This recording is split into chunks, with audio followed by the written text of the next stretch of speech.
मित्रांनो, जसं आपण म्हणतो की आपल्या गाडीचा स्पीड आपल्या गाडीचं जे इंजिन जे ट्यून केलेलं असतं ना त्यावर डिपेंड असतो. म्हणजे काही गाड्यांचा स्पीड हा 200 असतो, काही गाड्यांचा 180 असतो.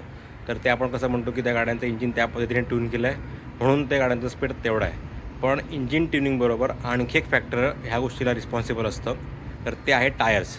आपल्या गाडीच्या टायरवरती देखील ते मेन्शन केलेलं असतं की तुमची गाडी ही किती स्पीडपर्यंत चालू शकते.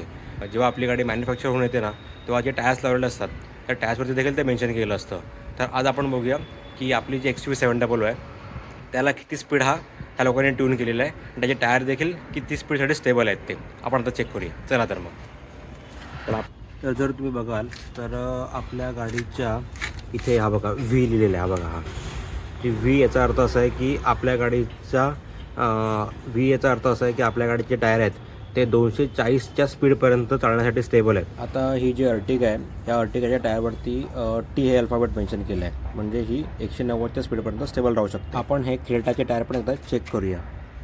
तर या क्रेटाच्या टायरवरती कुठचा अल्फाबेट आहे, इथे हे एच मेन्शन केलं आहे, म्हणजे हे टायर मॅक्स टू मॅक्स 210च्या स्पीडसाठी स्टेबल आहेत.